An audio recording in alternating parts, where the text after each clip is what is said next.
What happens when a prince who spent his life dodging controversy sits down on a show where controversy is the house specialty?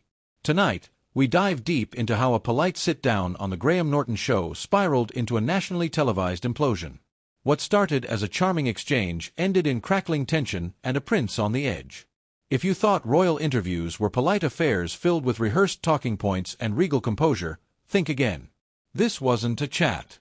It was a clash. The studio was electric that night. The iconic red sofa gleamed beneath the studio lights like a throne in disguise. Crew members moved with silent urgency behind the scenes, while the audience murmured, laughed, and waited. Everyone knew this episode would be different. You could feel it. Prince Harry entered with his usual relaxed charm, navy suit sharp as ever, shirt open at the collar, hands tucked loosely in his pockets. The applause roared. He waved, nodded, even offered a few soft thank yous as he took his seat. On the surface, all was well. But beneath the grin, something simmered.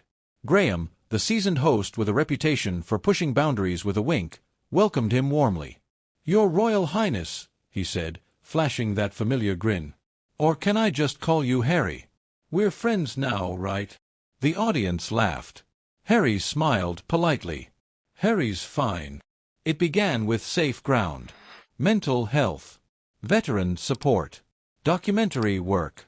For a few brief minutes, it was all polished and pleasant. The crowd clapped at the right beats. Graham nodded encouragingly. But then came the pivot. "So," Graham said, still smiling, but with a tilt of the head that signaled danger, "when you stepped back from royal duties— stepped away, stepped out, I forget the phrasing— did you ever imagine it would cause such global tremors?" Harry hesitated. "We weren't trying to cause waves. We were just trying to breathe." "Breathe," Graham repeated, eyes locked.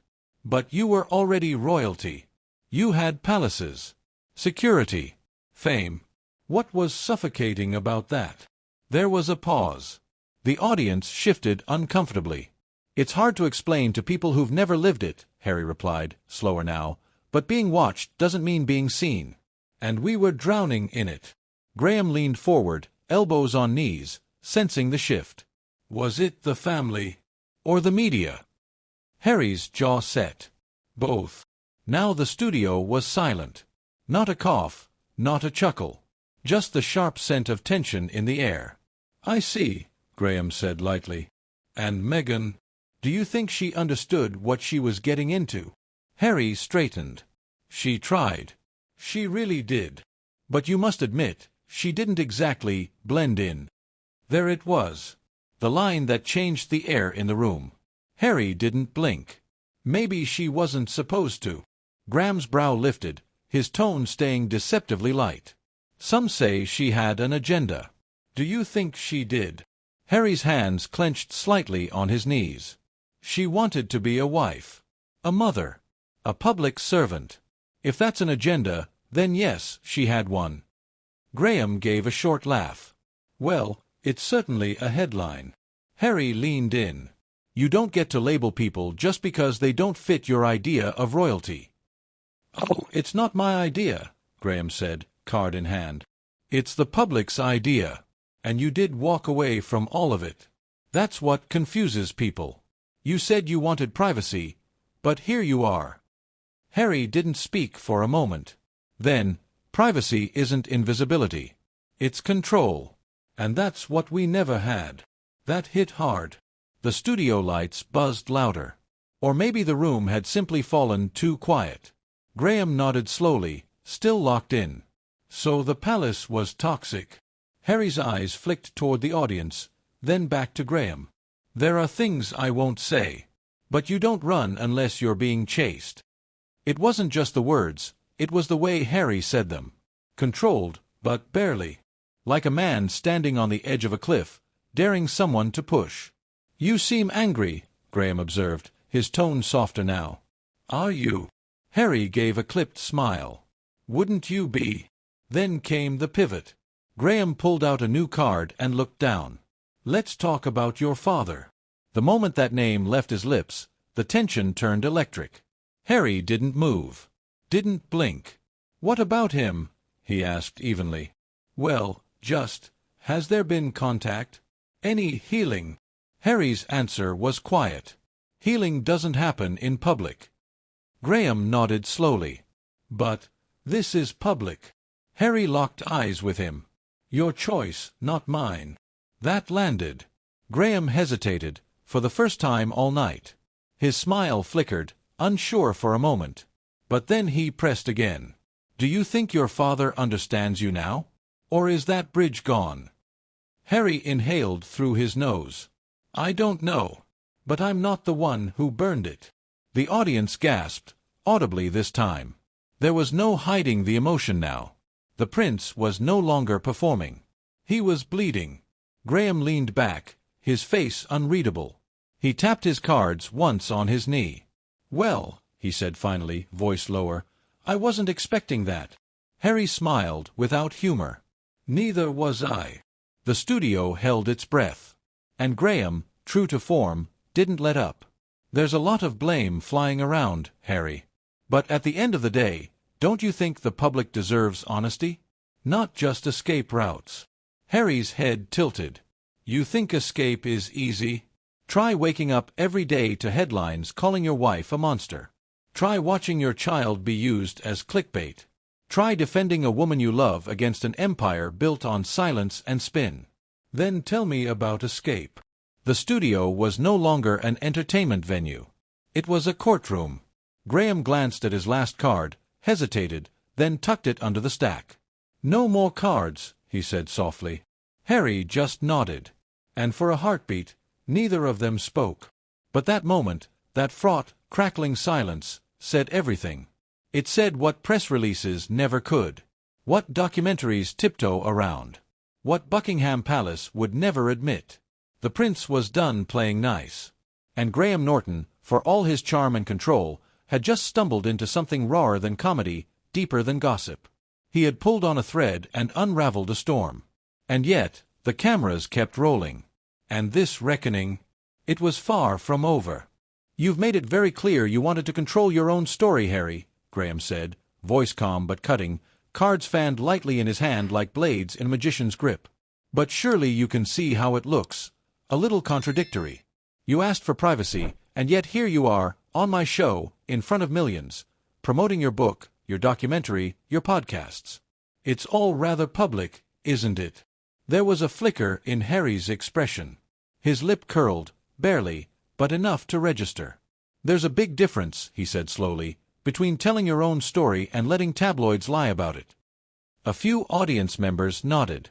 A murmur rippled through the crowd. But Graham wasn't finished. Ah, he mused, leaning forward slightly, tone still measured but pressing harder. But doesn't telling your story invite scrutiny? The more you reveal, the more people will analyze. You can't really expect the world to simply accept your version without question, can you? Harry's eyes narrowed, and the easy air he entered with was gone. You mean your version? I don't have a version, Your Highness, Graham replied with a small chuckle. I just have questions. And there it was. The flicker of red in Harry's cheeks. Not embarrassment. Not exhaustion. Anger. And those questions, Harry said, voice sharpened to a knife's edge, are the same ones people like you have been asking for years. You don't care about answers. You just want a headline. The audience tensed. A few gasps. A shifting in seats. Graham's smile thinned, the charm in it now purely for show. He steepled his fingers again. All right then, he said. Let me try something different. He glanced at his cards, paused, and looked back up. You've said publicly that you felt unsupported by the royal family during Meghan's time in the UK. Can you tell us, specifically, what support you expected? What help did you ask for that was denied? Harry exhaled sharply through his nose. I expected them to protect her the way they protected others, he said tightly. To treat her like family. He leaned forward. And they didn't. They didn't, he repeated, voice rising. They didn't. Next question. Graham raised an eyebrow, but moved on, flipping calmly to the next card. Very well, he said. You've also said that racism played a large role in your decision to leave the UK. But many in the public feel that criticism of Meghan was more about her behavior than her background. Do you think you're being entirely fair when you paint it all with the brush of racism? Harry jerked his head back, as if slapped. Excuse me, he said, his voice icy. It's just a question, Graham said, still even. Some feel you've used accusations of racism to silence legitimate criticism. Do you see how that might come across? Harry leaned forward. No, Graham. What I see is someone trying to justify bigotry because it's dressed up as opinion. The audience gasped. The studio air felt like it dropped 10 degrees. Of course, Graham replied, his voice cool. But isn't it also dangerous to assume that every negative comment is rooted in racism? Sometimes people simply don't like you. Or your choices. That's not necessarily prejudice, is it? Harry's stare hardened. You're walking a fine line, Graham. A very fine line. Graham didn't flinch. His smile tightened into something colder. I'm walking the same line I walk with every guest, Harry. I ask the questions the public wants answered. If those questions upset you, maybe that says more about the answers than about me. The air between them crackled. You could hear the audience collectively hold its breath. The other guests on the sofa, once bright and engaged, had faded into the shadows, shrinking back into the cushions, heads slightly turned away like civilians caught in a gunfight. Graham waited, then spoke again. All right, let's move on. He picked up another card, but the tone had changed. More measured. Still sharp. You've described the royal family as an institution. Some would say that sounds rather impersonal. For your own flesh and blood. Do you feel there's still love there, or is it just duty and obligation at this point? Harry's nostrils flared. His fingers curled into the cushion. I love my family, he said slowly, carefully. But love isn't enough when loyalty only goes one way. Graham tilted his head, intrigued. Interesting, he murmured. Do you think they feel the same about you? That you've been disloyal to them? Harry turned, fast and sharp. You don't know them, he said. You don't know me. So don't pretend you understand. I'm not pretending, Graham replied smoothly. I'm only asking what millions of viewers are already thinking. Harry shook his head, a dry, bitter laugh escaping. You're not asking. You're accusing. That's what you do, isn't it? Dress up mockery and judgment as entertainment. The smile on Graham's face twitched, then faltered. Entertainment and journalism aren't mutually exclusive, he replied. Harry's voice rose, the edge no longer masked.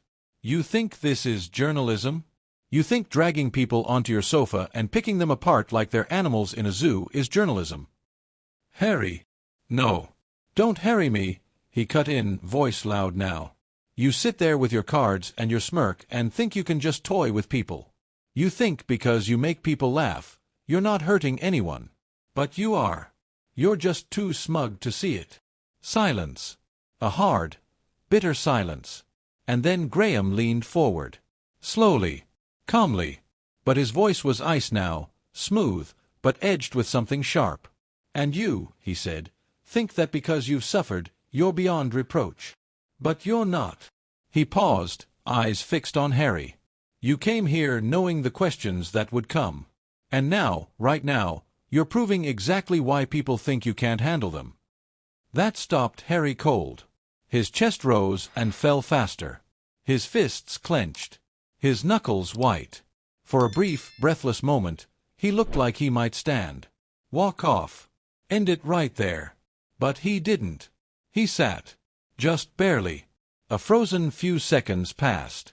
The audience, wide-eyed and unmoving, stared as if afraid any noise might shatter the moment. Even the cameras seemed to zoom in slowly, instinctively, capturing everything. The tremble in Harry's hands. The fire in his eyes. The iron calm in Graham's face. The other guests, forgotten, silent, looked like they wanted to disappear. Harry's breathing was audible now. Shallow. Fast. Each inhale tighter than the last. And then, finally, he spoke. But not to apologize. Not to back down. His voice was quieter now. But it cut deeper. You've made a career laughing at people too afraid or too polite to fight back, he said. But I'm not either of those things. He leaned forward. You want a headline, Graham? Here's one. I'm not here to entertain you. The words fell like a gavel. No music played. No applause cue. Just the weight of silence crashing over the room. His posture was stiff, fists clenched so tightly the color drained from his knuckles. Prince Harry sat frozen in fury, while across from him, Graham Norton remained eerily calm, fingers steepled, face unreadable, as if he'd been waiting for this moment all along. You seem upset, Graham said, voice soft but cutting like glass. Harry turned sharply, eyes blazing. Upset? You think this is upset? You sit there, smirking, tossing veiled insults at me, at my wife, my family, and pretend it's just cheeky banter. You really think I don't know what you're doing? Graham stayed still. And what exactly am I doing? You're turning me into a spectacle, Harry hissed. You lure people in, pretend to welcome them, then rip them apart, for ratings. Yet you came, Graham replied smoothly. Knowing that. Why? I came because I thought maybe you'd be different, Harry snapped. I thought maybe you'd treat me like a person, not a punchline. Graham's smile barely moved. You want special treatment, Harry. But I treat all my guests the same. No, Harry said, voice rising. You disguise your cruelty with humor. That doesn't make you better than the tabloids. It makes you worse. At least they don't pretend to care. The audience shifted uncomfortably. Graham's brow twitched. Worse than the press that chased your mother to her death? He asked, quietly. Don't you dare, Harry growled, leaping to his feet. Don't you dare bring my mother into this. You've brought her up when it suited you, Graham said firmly. But when someone else mentions her, it's off limits? Harry was breathing hard now. You have no idea what you're talking about. Then help us understand, Graham pressed. You wanted your truth heard. Say it.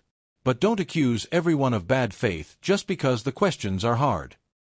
This isn't about truth, Harry barked. This is a circus. You don't want answers. You want drama. And the only one bringing drama, Graham replied evenly, is you. Harry slammed his mic onto the desk. That's it. I'm done. He turned to the audience. And you, sitting there clapping while he tears people apart, do you feel proud of that? Dead silence. Turning back to Graham, Harry's voice cracked with fury. You are everything that's wrong with this world. You dress up cruelty as wit and call it journalism. He stormed off, his footsteps echoing in the stunned silence. The door slammed. Graham remained behind the desk, still and composed. After a pause, he adjusted his jacket. Well, he said dryly, that escalated quickly. The audience let out a cautious laugh. Then Graham leaned into the camera, tone sharp but steady. What you just saw, that wasn't bullying. That was a man so determined to control the narrative, he crumbled the moment it slipped out of his hands. He paused. Hard questions aren't cruelty. They're conversation. If you can't handle them, maybe you shouldn't sit in this chair. The applause started again, louder now. Want more raw, unfiltered moments like this? Hit the like button, drop your thoughts in the comments, and subscribe for more behind-the-scenes breakdowns of the most intense interviews on television. Because in the end, truth doesn't care who it offends. It always comes out.